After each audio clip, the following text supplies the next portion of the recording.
When a player engages with a game like ours, one of the primary goals from a development and design standpoint is to let them play improvisationally. The way that we allow for so much player freedom, the play your way philosophy as we like to call it, is that your game will inevitably be a hybrid. All movements are linked. Everything has a purpose. It's all connected, you see.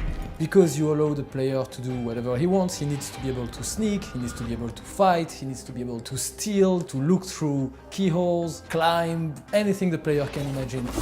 We try to give the player enough flexible verbs, basically, and whenever possible we give them non-combat actions that just let them play at their own pace. It's not just about going left, right, over the top of the building, possessing a fish and swimming along in the river. All of those crazy things you can do using combat or stealth or being very violent or not killing anyone. It's not just about that. It's just the moment to moment, the feeling of when something happens as a direct result of your actions. It's your experience. For instance, we see players arriving in front of a firing squad in the street, and some of them just walk right past it. Some other people are like, is there loot to steal? And some other people approach it like morally, hey, what did these people do exactly? I think I'm gonna defend them. We are really attached to our character because we meet them in a lot of situations. We attached a lot of attention to create characters that feel real, and from this city. Dishonored 2 is not just about the depth of the world and the atmosphere of the setting, it's really a stealth game. Compliance is mandatory. You can either use the stealth a little bit to like sneak up on somebody and take them out, or you can try to play the game without anyone seeing you at all. Clearly, stealth is a key pillar of Dishonored, and it's still, of course, a key pillar of Dishonored 2. For instance, Shadow Walk, you can take this like shadowy, inky form and use it as a stealth power, but it can also be used to kill people.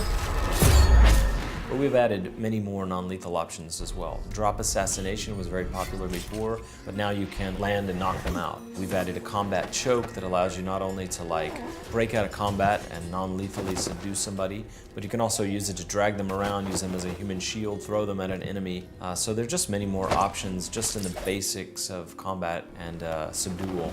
I'm not sure I'd call it mercy.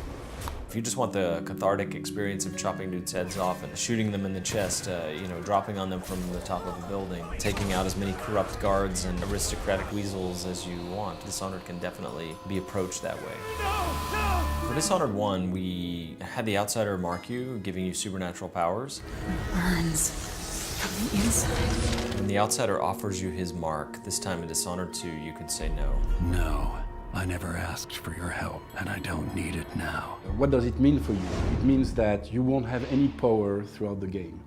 And for us, level designer, it means that you should be able to do everything that the other guys could do with the powers. Sometimes it's more difficult, but at the end of the day, you can finish the game without any power. What are you waiting for? What's going on here? It might sound pretty counterintuitive. As a designer, you build all those like fun, original, sometimes very complicated to actually implement systems. And then you include in your game an option to, you know, lock them away? Why? No. Whatever you're offering, I can make my own way. That's, I think, because we are confident that our core gameplay is interesting enough. And we are confident that the player who makes that choice wants that kind of experience. He wants to be a human being among human beings and feel like he's the best. Like he wants to be Batman and not Superman. We have players who play for the story, we have players who play because they have stealth simulation, because they think Emily's cool or Corvo's cool. Some players move through the game like a shadow without leaving anyone disturbed, and other players leave a big trail of blood and body parts.